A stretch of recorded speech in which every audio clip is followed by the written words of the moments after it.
technical difficulties. Gary's alive. Gary's alive. He's alive. Alive.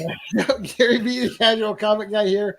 And for the first time ever, late to my own show. So I apologize to all of you guys out there. I worked over 16 hours yesterday, and I fell back asleep on my couch. But without further ado, we are here for the 10-1-1. And, of course, my good buddy Steve as the co-host. Steve, how you doing tonight, sir? Everything's good, man. I'm just glad you're alive, brother. Glad you're alive. That's okay. I got better things on the way than this job very, very soon. Okay, good. Good. And, of course, our guest of the hour, on for his, I think, third or fourth time, we have Tony. And he's got some kick-ass action figures he's going to show with us tonight. But, Tony, as we like to do, give the quick 2 minutes who you are, what your channel's about. We'll say hi to the crowd, and then we'll come right back to you. All right. So before I start, let's just say, in the words of Gandalf, a wizard is never late. He arrives exactly when he means to. All right. My name's Tony. I have a little small YouTube channel called Comiverse where I share unboxings and show off my comic stuff hauls, and I do a little comic spotlight every now and then. I like to collect comics, and vinyl records and figures. I've got it seems like I got my hand in several different pots. I like watching horror movies, you name it, And I do a live show every Saturday night at 6 p.m. Central called Into the Comiverse. It's right behind Dr. Von Hoop's Parlor with a Mouse. And we just have a little bit of fun and just talk about, whatever we feel like talking about. And that's nice. That's it. Good little kick around stream. Oh, and I forgot that even though I don't have a lot of figures or anything, but I also love Conan. So there you go. See, you're good people. All right, let's say hi to the chat. Well, they'll come back to you for your first figure. All right. So first in, which wasn't me, by the way. First in was Las Cruces. Good evening, James. Nice to see you. We have Brad Wellbore. Good evening, sir. Always a pleasure to see you. We have one of my all-time favorite people, Jerry the Jitterbug, followed by another favorite, Mr. Joe from Anachronic Comics. Tony here saying hello to everybody, saying, hey, where's that freaking host of ours? On the logs, baby. Sawing logs. We have Mr. DVH. Good evening, sir. Hoot, hoot. And, of course, we have we have a lot of conversation going on. Yeah, right, I was trying to hold her together for her. Yeah, right. Where the hell's Gary? We have the best blue wrench in the business, Miss Tina Carrington. Good evening, Tina. How are you? Hey, Tina. All right, then we'll keep giving a quick tip of the hat as people are popping in. Once they figure out that I made my way back to my show. And Tony, we're going to come on back to you, and we'll let you start us out, bud. What have you got? All right. Well, I got a nice little list here to keep me going in the right momentum. I'm hoping you're going to enjoy number 6 when we get to it. So nice. I want to start off with some basic figures. I don't really have a lot of figures from my childhood because, I'd love to say I still have my original Optimus Prime, but I strapped cherry bombs to him when I was a young age. So he went here, everywhere. I was stupid when I was little. We all were. Going back on eBay, I found a couple of vintage figures, and that's when I'm going to start it off because I said I love movies. Who doesn't love Star Wars? Right. So I was able to get these for $25 a piece, but I have an original 1978 Darth Vader. Holy crap, with his cape. I always got a kick out of how that cape was shaped. Oh, yeah. And an original Chewbacca with his pistol. Oh, nice. Ooh, and you got the lightsaber going on, too. Right on. Yep. And I love how in the 47 years that we've progressed in toys, we've went from this to this. So, I mean. Right. Technology, baby. And you could 3D print it if you wanted to. Oh, yeah. And another Star Wars toy I want to show off. Quick shout out. This was my birthday present from my buddy Tim. He knows that out of all the Star Wars characters, I love Boba Fett. And he had to hear me for years complain about Boba did not die in the Starlight Pit. He blasted out of there. So he had to hear it for years. You kept hope alive. Oh, yeah. All those years. But that is my first pick. I want to start off with Star Wars. Well, you can never go wrong with Star Wars. I hear it's got a fan base out there. Just a little one. Just a little teeny one. Just a little one. All right, number 2. All right, so number 2. I still do. I always thought that cape was funny though when I was a kid. The way it just curves out, it's like, all right, just a little cutout piece, and then they just throw it on there. Yeah, it looks like Dracula's cape, doesn't it? It's more of a Dracula thing. And I'm not sure. Y'all can correct me if I'm wrong, but not Lando, but didn't Obi-Wan have a cape similar to this? Or yeah, I think they were all cut the same. You're right, they were. And then like you'd get like a Jawa with hard plastic, and some of them actually had a cloth cloak. So I mean, Kenner was in a big rush to get those out because they promised us those at Christmas time, and we got a little thing saying we're going to get them, and it wasn't until like freaking months later before we actually got them. Yeah. All right, so for pick number 2, the first one was a Christmas present from my youngest daughter a few years ago. I love anime. Now, my favorite anime, I have a tie between Hellsing and Cowboy Bebop. So she got me this Spike Spiegel figure. Nice. Oh, nice. And then, of course, about a year later after Han, because there was only 2 for this set, I went ahead and got the Vicious. So there you go. Yeah, those are nicely done. Look at those. And I've been dying to take them out of the box and recreate that iconic pose from the anime. But I know, even though it might look good in my head, it'll look like crap when I try right. So, I mean, that's the whole fun. Yeah, I'd love to do it. I mean, I think I've got everything except for the background. I mean, you got to have the background to make it look better. You could print that out, though, couldn't you? Oh yeah, most definitely. You probably could. But yeah, like I said, my 2 favorite animes to watch is Hellsing and Cowboy Bebop. And it's funny because I wish I could get me some Hellsing figures. I'd love an Alucard or a what was that guy's name? Father Anderson. He was pretty cool. Now, did you ever watch? Because it's my favorite one, so I'm going to ask. Bubblegum Crisis. No, I've heard of Bubblegum Crisis, but never watched it. But I've heard a lot of people talk about it. And the soundtrack, Tony, is so good. It's so good. Yeah, I've had a lot of people. Great. The soundtrack's good. I've had a lot of people go, "You haven't watched Bubblegum Crisis?" No, but I do have an app for Crunchyroll and Funimation, so I don't know if it's on there, but I'm always looking for something new to watch. Well, they came out with a couple series of it, but the very first series is amazing. The other ones are good, but they're not that first one. All right. So 3. See, I didn't know you liked the anime, so I already learned something about you. Yeah, my first anime I ever watched was, now granted, this was 1989, but it was the Vampire Hunter D movie. Absolutely. Oh, that's a good movie. Actually, you know what? That's a lie. If you want to be technical about it, when I was a little kid, I grew up watching Speed Racer. Okay, some people do count the Speed Racer cartoon as an anime. Yeah, well, I mean, we had all those growing up, right? Speed Racer, Voltron, Robotech. Yep. But there you go. See, and now you got to watch it, Tony. DVH is backing me on it. There you go. If I can find it, I'll watch it. You mean Mark? Wonderful toys. Now, you were showing that, but did you ever get into the horror anime? Like Mermaid Forest was a really big one for me. Mermaid Forest is great anime horror. The only horror aspect, see, like Hellsing, it would be considered a horror anime, and Vampire Hunter D. But I watched, what's the name of it? I watched a few episodes of High School of the Dead. I watched a few of Danganronpa. My daughter got me to watching Danganronpa, but I don't know if that's really a horror, really. That one was something else. And the funny thing is, I'll just tell this story. I borrowed my buddy's Hellsing DVDs. I'm watching it. My daughter is like 4. And I put her down for her nap because Dad was supposed to be watching her while Mom was out getting groceries and stuff. And I put her down for her nap, so I went to the bedroom to watch Hellsing. And it got to like this one spot where Yan is cussing like a storm, and I hear I turn around and she's right behind me. Oh, yes. She always remembered that. That's her introduction. She tells everybody that that's how Daddy introduced her to anime. And I'm like, oh, God. Got some explaining to do.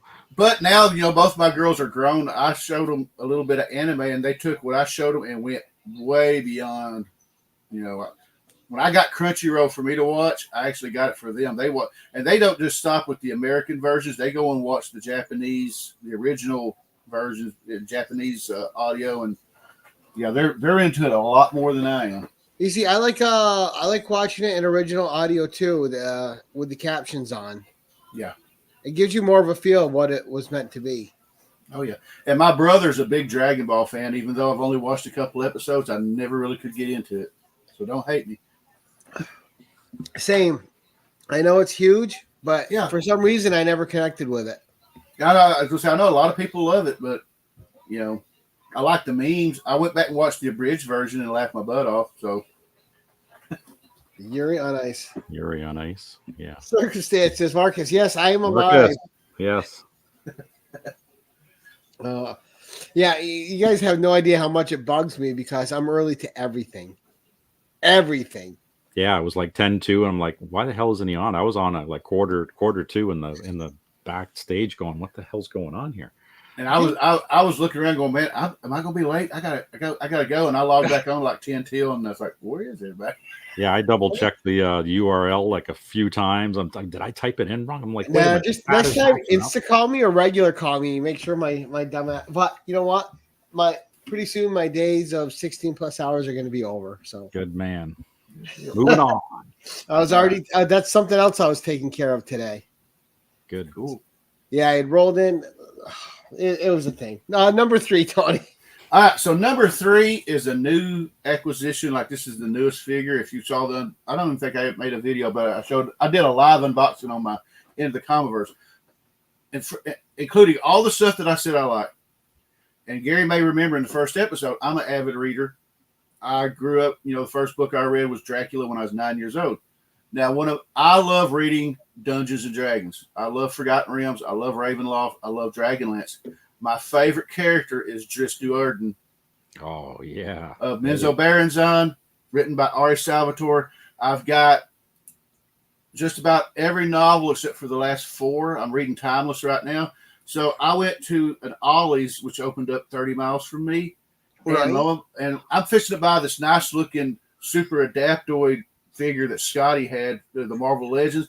And I look over and I see a Dris Duerden figure. Oh, holy crap, man. That is awesome. Wow. So Twinkle and Icing Death. Yep. Beautiful. Now, there's another version with Dris that I'm trying to get with, he comes with Guinevere. And that one's like $60. It was that one is the first Dris figure they ever made, to my knowledge. And I'm not counting the little miniatures that they make for the D&D sets and stuff like that, but an actual figure. Yeah, I love this because I love that because too. Oh yeah, sweet.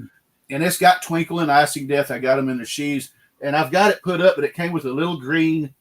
And only Dris fans are gonna know that it came with a little green replica of Krishinabon, the Crystal Shard. Right on the Crystal Shard, yeah. Yeah, so that was pretty cool. Phenomenal. And I got this for $9, and it was what they're calling the 35th anniversary because this year actually marks the 35th anniversary of his first appearance in the novel The Crystal Shard by Ari Salvatore. There we go. Yeah. Wow. I got the whole run, baby. The whole run. I need to get the last 2 books of The Way of the Drow and then the last 3 that they did. Because like I said, right now I'm reading Timeless. Yeah. I've got Boundless. I think I need Relentless and then this last trilogy. But other than that, I've got them all in hardcover. I think my Passage to Dawn is autographed by Salvatore. I bought off eBay for $10 and it was autographed. That's awesome. I'd love to meet him. Oh man, me too. Sign my books. Holy shit. Everybody has the runs, baby. I got the runs. Everybody has a lottery daydream. I have one myself, and it's to own my comic shop. But I had a dream that I would make enough money to where when Salvatore came out with a new novel, I'd have him come to my comic shop and do a sign. Oh, nice. That'd be phenomenal. And he'd sign all my stuff. Is he your favorite author, Tony? Yes, he is the only person that inspires me to write.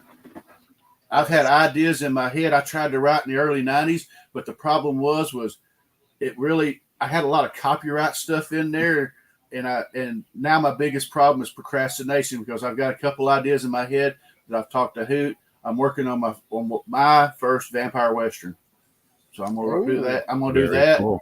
And then I'm going to try to do a sword and sorcery kind of like Dungeons and Dragons story, and try to not make it sound too much like Dungeons and Dragons. Oh, so going the high fantasy route. Yes. Nothing wrong with that. Yeah, because I grew up watching, like I said, I grew up watching the Conan movies. I've never gotten to read any of the books, and I'm going to start looking for the novels that Robert E. Howard wrote. So yeah, dude, the Robert E. Howards are amazing. But you won't just get into him; you'll get into all his other characters because he just writes with the same passion across the board. And the one thing I always knew was Cole came first. I always knew that. Yep. Cole, then yeah, Conan. But if you read the Swordswoman, the Dark Agnes story, amazing. But yeah, I mean, we won't go into that because I'll go on forever. Oh yeah, well, I was gonna say I'll just say that in my videos I always talk about something that's killing the children and Spawn being my top choices. They got replaced because the last few issues of the new Conan took the top spot. I've been now every time a new Conan comes out, I'm like, yep, I'm there. Oh yeah, Jim Zub has his pulse on exactly who Conan is. Oh yeah, Jim's up. There he is. There he is. Here he goes. Here he goes. There he goes. All right. There he is. So for my fourth pick, I'm going back to some figures. These are probably some of my oldest figures sealed. I got two figures from the Movie Maniacs series from the 90s by McFarlane Toys that are still sealed. I've got a Jason figure. Oh man, that is wicked. Now, and granted, it says Jason Goes to Hell, and that's all that. And people might hate that movie, but I loved it. And then I got this right here, which is a Freddy figure. Nice. Oh wow, the gruesome. Two of my favorite movies back then. For some reason, I've been able to hold on to them. The packaging could have been loved a little bit better, but they're still sealed. Well, if you use Lysol on those bubbles, they'll clean right up. I didn't know that. The Lysol wipes, those things work great because I had the TMNT figures and I used that on it and cleared the bubble right up. Oh, hell. But yeah, those are my first two horror figures I ever owned. Later on, I'll show some more, and there'll be a future pick. I just kind of branched it out, but I got a few more horror figures on the way. Nice. Is Pinhead one of them? Hopefully. No, it's not Pinhead. No Pinhead. I'm sorry. And Mark says the wipes work well too. He doesn't want you just to take Steve's advice. I actually use wipes on them to clean them up because I had them hanging up. It helps with the runs. It helps with the runs. And I had a few spider webs I had to clean off of them because they've been sitting up there for a while. Got to dust them. But hey, I always like seeing horror figures. They're cool. All right. You know, we never got a Rawhead Rex figure. Yeah, that would be cool. Sorry, I'm going off on tangents now. But Steve mentioned Pinhead. Do they have any really good Pinhead figures? I know they got the little Toonie Terrors. Okay. No, there's a few. NECA made some. Or actually, if you really want to be technical about it, the Hell Priest.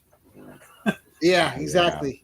Yeah, Pinhead. He was never called Pinhead. Yeah. Yeah, I've seen lots of those. The boxes too, the magic box too. I've seen lots of those. In like those old Pinheads too, they have bad packaging. So the packaging, the cardboard curls up, the bubbles are tough. Back then, they didn't really pay attention to the packaging that well.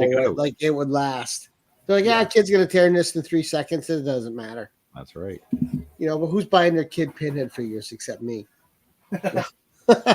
my kids would probably love for me to buy them a Pinhead figure. Yeah. Right? Poke my eye out with that, kid. All right, number 5, bud. All right, now number 5. What made me buy these figures was I was actually going to go look for the originals, and they're way up there. And I went, and then it seemed like the same time I was looking for these figures, the reissues come out. So I said, hey, I'll just get these. And this is more for my brother. He loved these figures. He passed away in June, so I brought these out for him. And that is He-Man. Oh, there we go. This is the reissue. This is the reissue of the Masters of the Universe line. Battle Cat. And I wasn't going to show He-Man and Battle Cat without showing Skeletor and Panther. Oh, yeah. Oh, nice. Yeah, now, go ahead. I still like that Masters of the Universe movie, even though people hate on it. So Oh, I do too. I do too. I love it. It's a guilty pleasure. I mean, Frank Langella, man, he was awesome as Skeletor. He looked great as Skeletor. Yeah. If they would have called that anything but Master of the Universe, it probably would have did better. Well, I think it did the same problem everything else did, right? It just couldn't take place completely in the universe. I always had to bring any property that they did to Earth. Yeah, and I always thought Masters of the Universe was similar to like Halloween 3. Everybody really hated Halloween 3, but if you took away the Halloween 3 part and just called it Season of the Witch, there really ain't nothing wrong with that movie. Right. Yeah, it's just not really part of the universe. Yeah. Did you have the original figures of He-Man? My brother did. He had just about anything you could think of. He had Gray Skull. He never had Snake Mountain, although he wanted it, but he had just about every figure. And then he had, I never can think of what it is, but I always remember it was a little dragon head. You put a figure on it, it would go to the end, and then it would flip around, and it would just keep walking. Shit, yeah, I remember that thing. Yeah, that toy. Yeah, he had that, and yeah, my big thing was Transformers. His big thing was He-Man. Right. Didn't the Battle Cat have like a little doorway on the top of him because the legs didn't articulate on the He-Man, and he had to like go into it? Now I know the one that he had didn't. Okay. But they may have changed it. Yeah, they were just I remember those figures being so big when I was a kid. Like, oh yeah, that was like the top line. Oh yeah, it was He-Man and I believe, if I'm not mistaken, wasn't He-Man created to compete with Barbie? I don't know. I always just like I was always like, oh, a Conan copy. I know. Well, I know they're from the same toy company, and I think the males of the toy company did. They've got a episode of the toys that made us about He-Man. So I mean, they do, yeah. That's right. They did came out. Yeah, because that's right, Brad. I'm mixing up the toys. Yeah, it's a Star Wars toy that did that. That's right, because those legs didn't articulate out. Right there, that was a Tauntaun. The Tauntaun. Yeah, I knew it was something along those lines. I used to have that Tauntaun. Now I remember. I never had the Tauntaun. The only vehicle I ever had was I had an X-wing once, and I had Luke's land speeder. I always wanted a slave one and never got one. Oh, you got your Boba Fett now, though. But I got Boba Fett in 3 3/4 and 6 inch. So we know what's next now. The Slave One. Oh yeah, exactly. Isn't that the best thing though about being an adult is getting those toys you didn't get when you were a kid? Yeah. Oh yeah. Because now you even like them more because you have all these years of nostalgia built up until you get it. Yeah. And then you're like, what the hell? Right. So then you got to put it somewhere and then play with it in secret so no one can see you. I'll just take it out and look at it like, oh. I will tell you this. I came this close in March when I was at a con here in Jonesboro, and my wife had set up a booth. I'm trying to sell some comics. She's selling her tumblers, and I had to look at it all day. But the booth right in front of me had a still in the box Slave One from The Empire Strikes Back. Oh man! And I went, how much? He said $3. I said $3. He went, no. 300. 3,000, 3 million. My wife was like, I can't believe he's charging that much for that. I said, if I had $300, I'd be walking over there and buying that. She just looked at me. Right. I'll get home with a $300 smile on my face. Hey, don't get me wrong though. I did walk out of there with a slab copy of Heir of the Empire, so from the same guy. So there you go. You got something. Yeah. I always wanted the Millennium Falcon as a kid. Me too.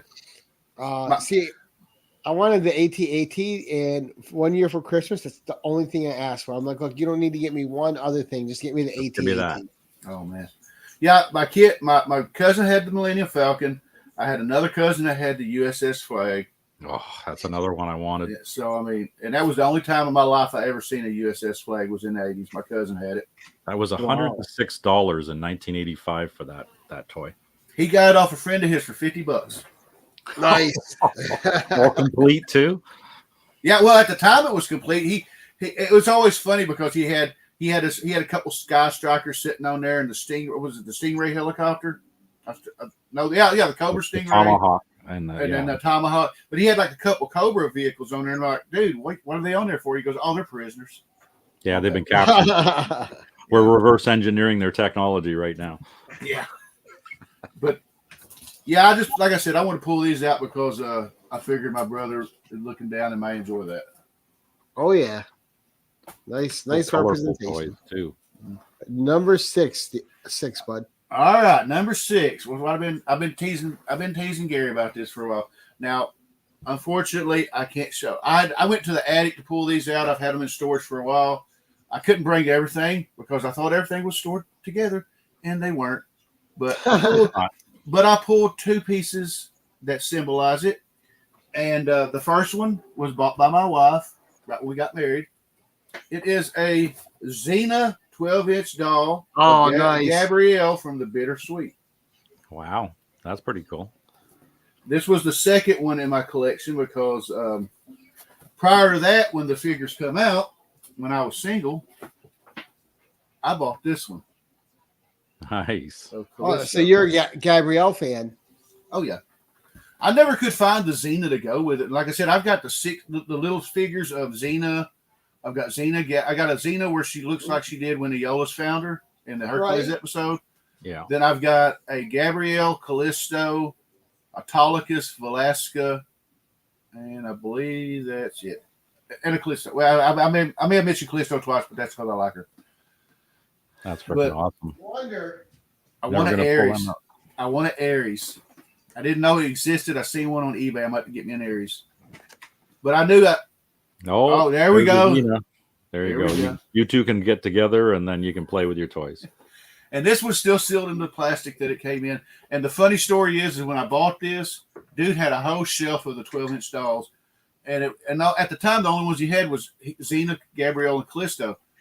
And I forgot, he was telling me something like these came in four in a case or 4 in a box for a case or something. And wow. I was him-hawing about whether or not I should buy the Callisto because he wanted $25 for it. And I was like, well, I don't know because I was cheap then too. But he had a whole wall of nothing but Xena and Gabrielle's and only 2 Callistos. And he said, dude, I bought 40 of these figures and there was only 2 Callisto. And some guy walked up and snatched the Callisto right off the shelf. There was only one left. So I went, yeah, I'm buying that. Yeah, you went FOMO. Get it. Yeah, and I never saw another one. I've never seen another Callisto. Tickle trunk. What? Gary's digging in the tickle trunk. But when me and Gary was talking about this, I told my wife, I said, I gotta go in the attic. I gotta get my Xena figures. I'm about to make Gary's day. All right. Well, I'm a big Xena guy, so. Oh yeah. For me in the 90s growing up, it was Hercules and Xena and Highlander and a show called Renegade. Oh yeah. Well, I saw Tony, this I got off eBay for $5. You gotta be kidding me. Yeah. I couldn't believe it either. $5. Heck, the little Aries that I seen that I want is like for 15 or 20. And I got a couple of the little small figures on cards too. So I got a little Xena collection going. I've got a few things. I've got this book that came out in the late 90s called Everything You Want to Know About Hercules and Xena. And I've got a few of the magazines left. I got like three of the Xena magazines. I think 2 of them are the first issue. They still got their posters and everything. But, oh, yeah, I didn't miss an episode of Xena or Hercules. Plus, I know you're a vinyl guy. There's a vinyl that came out. Now, I didn't know about the vinyl, but I've got 2 or 3 Xena CDs. You didn't know about the vinyl. Hold on, Tony. Uh-oh, here we go. The rabbit holes are open now. Oh, yeah. So, Tony, this came out, and guess what? I got this for $5 off eBay, too. People didn't know what they had. Oh, wow. Holy shit. That's cool. So what is the music on it? Is it? It's from the musical Liar, Liar, okay. Liar, Liar. Okay. Hearts on Fire. So there was more than one musical episode? I believe so. This is the only one I can remember watching, but I'm going through and watching the whole series again on Amazon Prime. I'm in season 3 at the moment. I took a break. For October so I could watch me some horror movies, but I was in season 1 of Xena and season 2 of Hercules because I'm kind of watching them, one of each every night. And but I remembered the Bittersweet being a musical, and I was trying to explain this to somebody who'd never watched Hercules and Xena. I was like, if you're going to watch the Bittersweet, you got to watch the episode before it. Otherwise, it's not going to make any sense. Right, yeah, and Xena actually did some long form storytelling in her episodes, like her. Oh, absolutely. Like the things carried all the way through the characters, which is cool. And what's fun is when you rewatch him now, like everybody loves Carl Urban now, but he was all over Xena. He played a couple different characters in that show. Oh yeah, everybody talks about his Julius Caesar, which was great, but I also remember he played Cupid. Yeah. Now I will admit, my heart breaks a little bit every time I see an episode with Ares. Yeah. I mean, With Kevin Smith. Yeah. He was always a good foil with Xena. Oh always yeah, in some trouble. And all the different Xena copycats, like all the women that looked like her. Oh yeah. All right, number 7. You're gonna get me talking again. I'm sorry, number 7. Okay, going back to the horror thing. So a few years ago in Topeka, I found a Freddy figure based on the Nika line. I wasn't able to buy it, and then I discovered these, and I started buying the Nika Jason figures. Oh, nice. So I've got these. These are nice ones. I bought this one because Friday 13th Part 3 is my favorite Friday 13th movie. And I love the detail. I'm just gonna breeze through them. I got the final chapter. Nice. Pretty cool. And then I got, of course, Jason Lives. I think now I can't do it for 3. I don't know if I can do it for 4, but like if I ever see CJ Graham, I'm gonna have him sign this thing. Nice.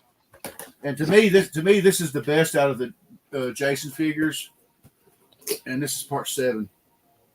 Oof. Yeah, I was gonna say, that gets good with the little accessories they put in there. Oh yeah, all the accessories are the weapons he used to kill people in the movies. But I like how his mask is all messed up in that one. That's good. Oh yeah. And then I was gonna say a quick shout out to my buddy Tim. He got me these. This is part 2. Oh, cool. Very cool. Oh shit! It's got like the bag. And their box art's always amazing too. Oh yeah, and I know there's quite a few more Jasons that I need. And then he also got me a couple of Halloween, Michael Myers. Oh, there we go. It even comes with the head with the bleeding eyes where he got shot. Freaking cool. That's why everybody associates Jason with that mask, but he didn't have the mask till like 3. Yeah. And the last one of my Nika figures is also a Michael. It was from the 2018. But yeah, my buddy Tim, for my birthday or Christmas, he got me the 2 Michaels and the Jason from part 2. But I picked up the rest of them. And one of these days, I'm going to go back and get that Friday the 13th, or not Friday the 13th, but Nightmare on Elm Street figure. Yeah. Because it was the one from part 2, and it even had the dogs with the human faces. Oh, I mean, cool. Oh wow! That was the first time I'd ever seen one of the Nika figures, and it just blew my mind. And at the time, I didn't have the money; I would have bought them. So I mean, and some of these are actually, depending on where you shop, can be pretty expensive. Yeah, no rule. I'm breaking the rules. Yep, no rule. It's the Travato clause. And one thing I like about the NECA figures too is they always have the best box art. Oh yeah, exactly. I seen a couple Teenage Mutant Ninja Turtles from the movies that I wanted them. All right, number 8. So number 8, 9, and 10 are pretty much going to be the same theme, but different versions. Oh, all right, that's okay. So we're going to start with number 8. I said I like collecting old, classic stuff. So I'm going to show you some original G1 Transformers. Oh man, I had that when I was a kid, and I got rid of it. I've got all the weapons put up, but I've got my Soundwave with Buzzsaw. Wow. Funny story about this. I was being very, I don't know what the word, really strict, because I was I bought this on eBay for $40 and then bought Buzzsaw by itself for $10, because every Soundwave I seen on eBay would say complete, and it did not come with Buzzsaw. And didn't have the Buzzsaw, yeah. I was like, it's not complete without Buzzsaw. So I got that one, and of course that made me buy an original Rodimus, which honestly looks cool in vehicle form, but if you ever transform him, he looks horrendous. Yeah, he looks horrendous. Wow. I got Soundwave looks amazing when he's transformed. Exactly. So I got Soundwave, Hot Rod and Rodimus, but I saved the best one for last. Oh, Grimlock. Now I've got the Insecticons put up back there, and I've got Perceptor as well. But I'm hoping one of these days to finally get me another Prime, and I promise if I ever get another original Prime, because I got the reissue, I won't blow him up with cherry bombs. And I still want to get I want a Megatron. I've never owned a Megatron, and me neither. I had a buddy who had one, but I never had one myself. What, the original gun form? Yeah. Oh yeah, the original with Walter PPK. But I figured that would. I figured I'd show some original Transformers for number. Was that number 8? Yes. All right, I'm gonna go ahead and transcend to number 9. I hope DVH is still watching because I told him I was gonna do this. And a little bit of deception for my birthday last year. I showed him a couple things, and I said, "Well, I want to get this figure," and he said, "No, dude, that figure's horrible. Take it from me. I have one. You don't want it. Go ahead and buy the statue of the same figure." And I went, "Oh, okay." So yeah, and then he sent it to me for my birthday. Happy birthday! What a guy that DVH is. Starscream. Right Coronation Starscream. Nice. Starscream's my guy. He is my favorite Transformer. And a really nice looking figure too. Oh yeah. And I wish now before the show I was gonna take him out of the throne and put the cape and everything because it's got the cape and the crown and everything. That's awesome. But yeah, I thought it was pretty slick that he said, "Oh no, that figure's horrible. You don't want it. Go ahead and buy." And the statue's back behind me. He said, "Go ahead and buy that statue." He said, "You don't need that figure." And then I came in and I said, "Dude," and he said, "Surprise." Man, but I also got this for my for myself for my birthday. Oh, that's cool. Holy crap. Is that Galvatron? That's Galvatron. Nice. And it's more of a animated movie version of him, more accurate. Yeah, it's cool. The one thing I didn't like about the Bay films, besides the fact that they're flash over substance, was the Transformers didn't really look like themselves when they were transformed. Yeah, it's just like I was like, all right, but it didn't give you that nostalgia feel like when you were a kid. Yeah, the Constructicons were pretty bad too. Yeah. Until they were in Devastator, then they were okay. Like I thought the first movie was good, and then the second one completely took me out of the universe. Well, I mean, I'll be honest. I loved all of them until they got to the last night. And when they got to the last night, the way they were doing Unicron, honestly, it pissed me off. So Unicron was not correct at all. That wasn't even close. No. Well, and at least for 1 and 2, you can go okay, but Megan Fox is in it. Yeah. But he lost that. So you got the eye candy, and that's what you go for. No, Gary, we watched that for the story. Right. That's what you read Playboy for, right? And, the articles. Yeah, the story was holding up the hood. Megan Fox definitely added a lot of plot. Yeah, a lot of plot. But that was number 9, and so number 10 is another Transformers. Now, to my knowledge, I don't think I've ever showed this live. And anybody's ever watched a live show, if they bothered to look behind me where my Funko Pops are, it was sitting right there in plain view. This was a Christmas present for my brother Jeremy, and it's from the 3rd Transformers live action film. But this is a San Diego Comic-Con 2011 exclusive. Oh, wow! I've never even seen that before. I like that one with all the flames on the front of the truck. Yeah. Until he showed me this, I'd never seen this before, and I haven't done it yet. But I've seen a lot of cool pictures where you can transform the truck, and then you can transform the trailer and add the trailer to him. Oh, really? Wow! Yeah. Usually the trailer just opened up and it had the little car thing in there. Yeah, but I saw some pictures of it, and it looked really cool. And I was going to get it out, but I didn't really want to. And what a great box design too. That is a neat box. But he told me, he said, "I'm going to have your best birthday present ever." And I went, "Okay, we'll see." And he did. Hold my beer. Oh yeah. Now, is Optimus your favorite, or is it Starscream? Starscream. Okay. It's always been. I think that goes along the lines of like watching the old cartoons. I love Cobra Commander and I love Starscream, and they were voiced by the same guy, Chris Latta. And it wasn't until like a couple years ago that I realized that Chris Latta was in Roadhouse. So I mean, I thought, wait a minute, the guy that voiced Starscream was the guy that was trying to get the guy to pay him $20 to touch his girlfriend's. Okay, wow, that was weird. I didn't know. Now you know.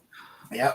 And but yeah, this was pretty cool. And like I said, it's always prominently displayed like back here where you can see it on my live shows. So I always thought Jeremy would get a kick out of that. I always loved the Soundwave's voice. He sounded like a Cylon. Oh yeah. And see, that's another thing that blew my mind is when you start looking at the old cartoons and stuff, you see that a lot of these actors voiced Multiple characters. I know. Well, I think when it Welker did Soundwave, if I'm not mistaken. Probably, but Welker did he would do 2-3 characters a show on whatever show he was on. Yeah, I know, because we all know he did Megatron, but I think he did Soundwave, and I want to say he did. No, he didn't do Ironhide. That was I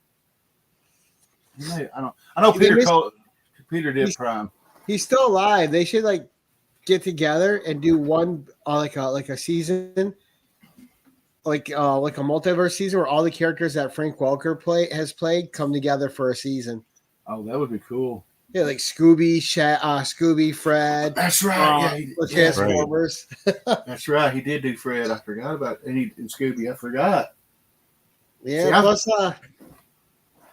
plus, you can get the other Gray Delisle, who did so many voices too back all those years on all those shows. Yep. I was gonna say, unfortunately, we can't get Chris. Yep. I was gonna say we can't get Chris because he passed away. Right. I think in the late '90s, something like that. Oh, great figures. Oh, yeah. And there's always nostalgia for Transformers, especially those old toys. Oh, yeah. Now, I'll tell you a funny story about Megatron. In 1997, 96, I came that close to actually getting when I went to Little Rock. They had an unopened Megatron in the box. And, of course, I'm cheap. For $100. I had $700 in my wallet. I was there with my buddy. I said, I'm not paying $100 for that. Went home. Now keep in mind I have a 3-hour drive. I drove back home that day, and I always got Toy Fair. I got the Toy Fair magazine in subscription. Had a new issue, flipping through it, looked at the price guide. Megatron in box, $300. Damn it! So I literally drove back to Little Rock, but of course, it was gone. Yep. Mm-hmm. So now when I see something and I think about it, I buy it. Don't think about it, just do it. Yep. Yeah, we all did that, right? I'll get it next time. But usually, you can sit there and watch something for a year; it'll never move. Then as soon as you decide you're going to buy it, it's gone that next day. That next time could be 20 years later, right? 30 years later. Shit. I was going to say one of my favorite ones is when some guy tried to get me to buy the Mark McGuire rookie card in the summer of '98 for $50, and he said he's going to break the record. I went, dude, if I buy this card, he ain't breaking nothing. Right? I'll get them. Yeah, and Mark saying Toy Fair was a really good magazine. Oh yeah, I enjoyed it. So I was going to say some of my favorite magazines was Toy Fair and Dungeon and stuff like that. They need to bring back now that magazines are having a resurgence. Hopefully, maybe we can get Wizard back again too. Fingers crossed. Yeah. Oh man. Yeah. I'm surprised somebody hasn't picked that property up yet. Really? Printing is expensive. Yeah. Yeah. But such a fun format. I mean, I love going to every time they did a casting of a movie and they did their fantasy casting was so much fun. Yeah. And then looking at the prices of books back in those old magazines is a lot of fun too. He's like, oh, I used to think that was expensive. Now I'd buy 4 of them. Yeah. Oh yeah. If I only knew what things were going to be. Yeah, like the comic price guide. If you saw the very first one in '70, I think Amazing Fantasy 15 was like $20, $25 or something. It was cheap. Wow. All right, so number 11, Tony. This is the one.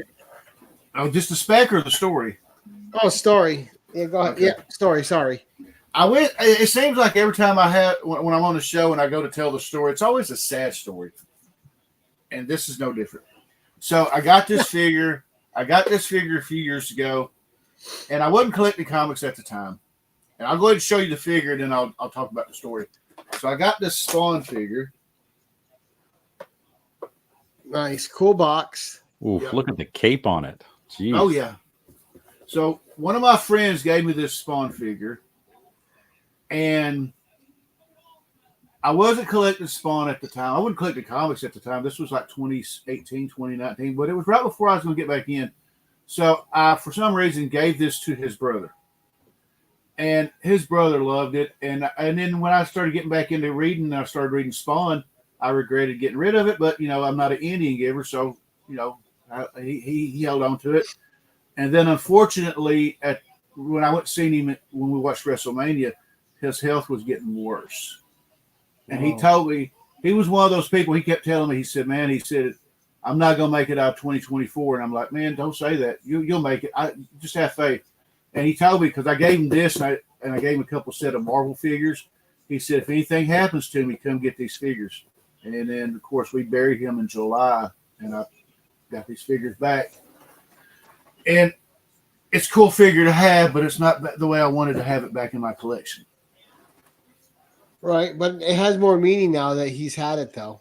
Oh, yeah, I let him I let him enjoy it because, man, I'll be honest with you, dude. June and July really sucked for me because in June I lost my brother, and in July I lost a man that I loved as much as a brother. So, but, you know, I just kept pushing forward. Right, yeah, I mean, it's what you got to do, right? You got to keep their memories alive, too. Yes, you do. Absolutely, absolutely. I'll show you a fun thing. Siblings always argue, and it's just a thing. And me and my brother, I love the St. Louis Cardinals. He loves the San Francisco 49ers. He could have loved any team. He could have loved an NFL team that won the Super Bowl for the last 5 years straight. And me being his loving brother would went, dude, why are you with them? They suck. So we have this loving repertoire going back and forth. But after he passed away, I know he's laughing his ass off in heaven because I have a 49ers hat. You switched, huh? I was always a Dolphins guy. When I say Cardinals, I meant St. Louis Cardinals in baseball. My football team has always been the Dolphins. But I never thought I'd own, and I got a 49ers windbreaker and jumpsuit sitting in the back of the You can go out in the full regalia. You're the full 90s Sam Brad, huh? Yeah, but I was like, he's laughing his ass off up in there in heaven knowing I've got some of his 49er stuff. That's cool, though. Yeah. You got to have that stuff. Oh, yeah. And that's how it is in families, right? You always pick the opposite of what you're like. So when I was growing up, my dad was a big Dallas Cowboys fan. So naturally, I've always been a Pittsburgh Steelers fan. See, I love the Steelers and I love the Cowboys. I always loved the Bears. 85. I mean, it's okay. As long as you don't say the Bills, you're fine. No Bills. Exactly. Chris, if you're watching this, I'm sorry, no Bills. Yeah, Bills are bad. I cuss every time they whoop my Dolphins' butt. Yeah, but you know the Dolphins can at least take out a championship and rub it back in their face a little bit. Just a little bit. We're not picking on the Bills, Chris. Sorry. No. We love. Yeah, we love Bills. I love dollar bills. So now your spec pick, Tony.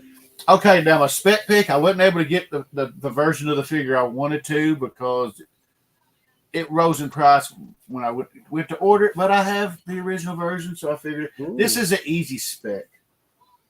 I mean, goes without saying, but one of my favorite villains in Marvel. Oh, yeah. Oh, okay, Doom, yeah. We're talking about Dr. Doom. I tried to get God Emperor Doom because I figured he would be more of the wild spec because everybody figures Dr. Doom's coming, but we're all wondering if he's going to be God Emperor Doom. And I'm kind of hoping he is. Well, I'm sure like the story would progress there, but still one of the most timeless character designs out there, right? Oh yeah. And if I always said if I ever won the lottery, I'm buying Fantastic Four #5. Right, and a design that never gets old either. Like that's a design that aged well. Still looks great. Oh yeah. Doom. I was gonna say one of my favorite. Of course, I showed it. I think I showed him one of the 10-1 ones in the past. One of my favorite issues of with Dr. Doom in it is the Kiss book when he shows up and tries to recruit Kiss, and then he tries to enslave him. Yeah, that sounds like Doom. Yeah, even Stephen King homaged him.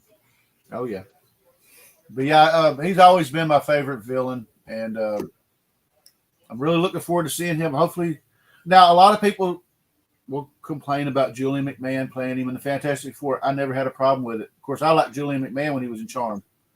But see, I was never a big Julian McMahon fan, so that's why I didn't like his interpretation. And I like those two Fantastic Four movies, even though everybody likes to hate on them. I think they're pretty fun, and I think the actors in them were great. Yeah, people get scripts confused with how good actors are. And there was nothing wrong with Jessica Alba as Sue Storm, nothing wrong with Ian Griffith as Mr. Fantastic, or Chiklis as Ben Grimm. I love his Ben Grimm. right? And Johnny, Chris Evans as Johnny Storm was perfect. Yeah. And like when they cast him as Captain America, I'm like, man, can he play serious like that? Exactly. He made it iconic. Yeah. Yeah. Whenever I heard that he might be in Deadpool, and everybody's like, he's gonna be Captain America, and I went, I don't think so. You're not wrong, Mark Andrews. You're not wrong. There's nothing not to like about Jessica Alba. I love Jessica Alba ever since I saw her on Dark Angel. So I mean, and what was that? Into the Blue? Oh God, yeah. Oh my gosh, Into the Blue will forever make you a Jessica Alba fan. I bought, or I didn't buy. I worked at Walmart at the time, and I had that poster just because of the way she was on that poster. I mean, yeah. I used to tell people that she could model platypus swimwear and make it look good. Yeah. Yeah, her, especially for the era too. Like she doesn't act anymore, but Eva Mendes. Yeah, yeah, exactly. This is my spec pick. It's a good one. You can't go wrong with Doom. I was sitting there looking at my figures and going, spec pick. Now, I'd love to show Drist and say, hey, man, this is a spec pick, but the odds of us ever seeing a live-action Drist movie is because the creator is very particular about who handles his property, and rightly so. Mm-hmm. So they don't screw it up. Exactly. I mean, the comics that came out with Drist were great. I'd love to get the single issues, but that first issue, it's expensive. You need some serious CGI to do Menzo Berenzin correctly and the whole thing. Like it'll have to be beyond Lord of the Rings for that.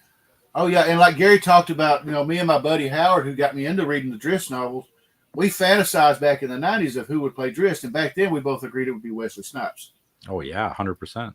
Now with today's I'm not real versed in casting today. Will Smith. But we can't pick nobody because I was like, whoever it is, they got to be proficient in handling two swords at the same time, be extremely agile, and be able to do like gymnastics and all this crazy stuff. And I can't pick anybody. Yeah, you just don't have those actors that fit it right away. I'm sure there's someone that could do it, and plus, get it for the action scenes. Get those John Wick directors in there, right? Oh God, yeah. And Guinevere would have to be CG. There's no way you're going to get a 600-pound mountain Black Panther to. Nope. Let's see. I'm not familiar with that universe, Tony. So I mean, that Drist figure was like new for me. Yeah, that's like my jam, baby. That's my jam. I was going to say, Steve will tell you, when you talk about Forgotten Realms, the first people that are mentioned, anybody that messes with Forgotten Realms, the first people that are mentioned are Drist and Elminster. Yep. And then, and if you mention Drist, they'll start talking about Bruder, Battlehammer, Wolfgar, Cadbury, and Regis, Artemis and Cherry, which are Laxel. And then all the other characters that all fell into place. Aaron. Aaron. Yeah, and that's funny too because for 30 years, even in other videos, you may hear me say Drist, you may hear me say Dritz, you may hear me say Drizzit because I was like, yep. So many different versions of way people pronounce his name. I always call him Dritz. Yeah. Well, I used to call him Drizzit, and it was because in the third book, he meets this little kid, and the little kid goes, "It's a Drizzit, it's a Drizzit." As a Drizzit. Yeah. And then I used to call it, instead of saying Menzo Berenzon, I say Menzo Branson. Yeah. But hey, Rich. I've corrected myself, and I'm trying to really correct myself. Well, that's the thing is they didn't really give us the phonic speaking of it. I mean, they threw some of the drow language at us, but not a lot of the pronunciation. Hey, Chris. A lot of it we had to figure it out on our own. Yeah, well, Chris is here. Having games, right? Back and forth. Chris, just skip the Bills talk, okay? Yeah, skip the Bills talk, Chris. But while Chris is here, check out his show this Wednesday when he's going to do his C3 preview. So make sure you guys are tuning into that. It's coming. And I also wanted to give a shout out, like I do every Tuesday, to Circumstances. So watch Marcus's FOC and Chill after this show. You may have to wait a little bit longer because I started early, but I also started late. So who knows how long you have to wait? Probably not long. And he's teasing that we may or may not see a pimp. Oh, yes. A pimp called Slaughter. Hell yeah. But so great show, Tony. Great figures. Man, I'm honored to be here. Anytime you need me, all you got to do is call me. Okay, well, maybe we'll get you on for a vinyl episode one time too. Oh, dude. Yeah. We already had I don't know, we've had some. I love playing around with the format, and the action figure one has really been like the most popular one that people wanted to do after I started it. And we had the great Dave Bratton kick that one off for us, and it's just been flying ever since. People love coming on with the action figures. Yeah, I was gonna say y'all did one with Scotty too, didn't you? Yep. Yeah, he did Marvel Legends. Yeah, that's why I kind of stayed away from my. I've got a whole bunch of Marvel DC figures, and I did an episode with him and Frank for their You Collect What, where I showed off a lot of my Marvel Legends and DC and Marvel figures. So I was like, I didn't want to show too many of those. I showed Doom and Bane, not Bane, but yeah. Before we end, I'll ask you a question because we all have them, right? So, like one of the Grail figures I want to get, I have the Jessica Drew Spider Woman Marvel Legends, right, with the Hydra agents coming up. Yep. But the Julia Carpenter one, that's the one I'm searching for. The one with the blonde hair and the black suit when from the Secret Wars. That's also great. Although Jessica Drew's always my favorite, I'm a big Julia Carpenter fan too. Oh yeah. But what's your figure that you're still hunting that you want to get? I would say relatively new would be the Drist figure I was talking about, but Megatron. I want to get an original Megatron, complete, looking good, all that stuff, and without the little orange thing at the end to show that it was a toy. Oh, right? You want to go outside and just whip that thing out and see if anybody shoots back? No. No. Okay. This day and age, yeah. Dude, I live in the South. That is not a good thing. No, it is not. The Jessica Fletcher NECA figure. There we go. DVH has got his picked out. Yes, and thanks, DVH. Oh, E38. So he's mentioning Maddie Franklin. Maddie Franklin, I had that whole Spider-Woman run. That is an amazing little run. 18 issues of greatness. Like, that is dark, too. It's, like, got a lot of horror in that run. Maddie Franklin's a great character, but a dark character. Tragic ending. But I'm right there with Scotty. Maddie Franklin is awesome. And, like, putting her run together, it was simple. It was easy. They're all a bunch of great Bart Sears covers. But now, it doesn't matter. Like, back then, like in 2019, I was putting runs together for 50 cents a comic. And now those comics that I was paying 50 cents for, near mint shape, they're all $8 to $15 a buck. I'm like, these are all in 50-cent bins. Oh, yeah. Just nuts. Shop? I'm hoping one of these days to start working on. I'm talking to my bud that cleans and presses, and I said I wanted to finish my Danny Ketch Ghost Rider run and my Firestorm Volume 2 run, and then I'm going to start working on Tomb of Dracula and maybe Conan. Because I've only got like 2 or 3 issues of Conan. That's a big rabbit hole, buddy. Yeah, I know. And I know there's a couple of the Tomb of Dracula that are going to be one in particular that's going to be very expensive. I don't know. I've got a facsimile, so that might have to. Oh, the Blade one, yeah. Oh yeah, Number 10. I've got a facsimile of number 1 that's autographed by Jerry Conway. So I mean, oh nice. Wow, that's beautiful. But I want that. I want that. Gene Colan on there too. Oh yeah. You gotta find one that has his signature on it. You might have to eBay that one. Funny thing is, I think I bought that. I bought that one off of Whatnot. It's raw. It's not slab. So if I ever see Gene or somebody, I'll just say, "Hey, man, sign this." Is it? Yeah. Is Gene still alive? I don't know. Well, that's what I was just looking up. Alexa. I know we lost Pete Rose and we lost James Amos. Yep, you got to get them while they're hot before they're so dead. many classics. Yeah. I know a guy unboxed that number 10 last weekend. That last number. Who? DVH, he's great. Yep. He showed me that, and my jaw literally hit the floor. I was like, oh my God. And he did it right before his live stream for Power in the Mouths. I went, what the hell? DVH is quite the collector's collector himself. Yeah. He was the one he was the first one when he flashed that Tomb of Dracula number 1. I went, oh, I got to get me one of those. And then he flashed that Power Girl 9.8 with the jets, nice jet formation. Oh, I went out and bought me a 9.8 of that one just because he showed it, and I was like, "Yep, okay, I gotta get one." That's another Grail book I gotta get. I gotta get the first appearance of Power Girl. I agree. I'd love to have that. And, well, I actually would love to have the first Supergirl. Yeah, oh, same here. I love Supergirl as a character too. I just finally, like, as much of a Carol Danvers collector as I am, the one book I never had was the first appearance of Carol Danvers, and I finally bought that last week. I have it getting pressed now. The Marvel Superheroes 13. Oh wow, dude. Yeah. He's just deeply irresponsible. I'm just deeply irresponsible. But boy, we'll wrap it up because unfortunately in about 15 minutes I gotta leave for work. But all right, brother.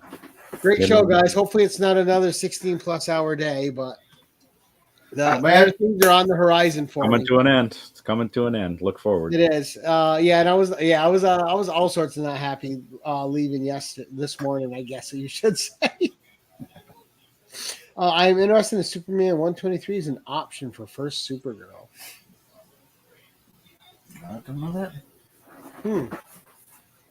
Well, I appreciate you having me on the show as always, and great show, folks. Oh, a lot of fun. And again, to both of you, I apologize for oversleeping. Like I literally just sat down for a second and I was going to get ready, and then it was 7:15. I was like, oh no, I hope they're still there. I was pinging you. Yeah, you got to do that Instagram call because that thing is loud. That thing will wake bears up. Oh shit, I'll do that next time then. Steve, it was a pleasure hanging out with you as well. Yeah, you too, man. Y'all are always. I was gonna say y'all are always invited. I do a live show every Saturday except this Saturday at 6 Central. So if y'all want to come hang out, come hang out. We will talk Forgotten Realms all damn night long. I want to do a show of nothing about D&D. Oh, there you go. You and Steve can nerd it out. Oh, frick yeah! I'll bring all my box sets down, all the maps that I got. Jesus. I can tell you about how my current storyline. I've pretty much decimated Farum or Toril, and a lot of classic D&D fans, if they seen what I was doing, it would really anger them. Not me, man. I'll be okay with that. Thank you, Bobby. And but no, gents, thank you very much. An absolutely fun episode. Glad you both were still here and waiting for this stupid old guy to come on. I appreciate it a lot. I would have hung out till 8 o'clock, buddy. Yeah. Well, I know. I'm like, damn, they can't even talk to each other. They're probably both backstage. Yep. No controls. No, we were talking on IG. In the right, Fable? I was going to say, Gary, and a real quick cheap plug. I got this in the mail today. I'm going to be doing an unboxing video from Madam. Oh, there you go. Nice. What day can they look for that for you? Probably Thursday or Friday. Okay, there you go. And Steve, what's coming up for you? Everybody go see C3 tomorrow night. Starting with Chris the Comic Vet tomorrow night. Yep. He's doing the preamble show. And then this weekend coming up, it's the big C3 event all weekend long. So grab your checkbooks out, get the frickin' credit card cleared up, and start buying some shit. And I'll have a show Friday night at 7 with Dan and artist Boss Khan. He'll be doing a live piece while we're there. I have 2 boxes of exclusives from Rhino's Comics, which are nice, including Flash Gordon, their Flash Gordon exclusive, their Teenage Mutant Ninja Turtle exclusive, and a couple others. So some fun books there. And I'll be putting together a few boxes here myself, but we're mostly going to watch the process of which Boss Kong creates a piece of work on Friday night. Oh, wow. That would be cool. Because he does all that like chromium stuff. Yeah, I want to see how he does that. That's neat. And for those of you who want to see some great Boss Kong stuff, you need to go watch Anachronic Comics video when he gets his Superman pieces from Boss Kong. Absolutely amazing work there. Just beautiful stuff. And to promote him real quick, it's going to bring the shiny goodness. Tina, get ready. Yeah. Well, this was the black cat that he did for me recently and sent me. Oh, wow. That is nice. It's incredible the work this guy does. Wow. Yeah. Super he does shiny. like his own, he's got his own style, and like this, some of it glows, but he even decorates the box that it comes in. Of authenticity on the back of it and the numbering, but wow. You don't even want to cut into the box when he gives it to you because the box is all covered in art. Oh yeah, he covers the box with art. Joe cut around the art and kept all the art from the box on. But guys, definitely have to run over to Anachronic Comics and watch that. And yeah, I'm not Mark. I'm like getting off in just a second, taking a shower and leaving. But a big thank you to Tony. A big thank you to Steve, especially for your patience, gentlemen. Thank you very much. Brother. No problem. And man. of course, to all of you who are patient in the chat and waited for my oversleeping ass to get here for the show, thank you guys all very much. I appreciate you. And yeah, I overslept because I got 2 hours of sleep. Now you got to go hit it again. You'll be fine. Right? I'm going to be rubber halfway through the night. But, Coffee is your buddy. nah, it's too hot for coffee. But until next time, guys, thank you all so much. And as we like to end this thing, keep it casual.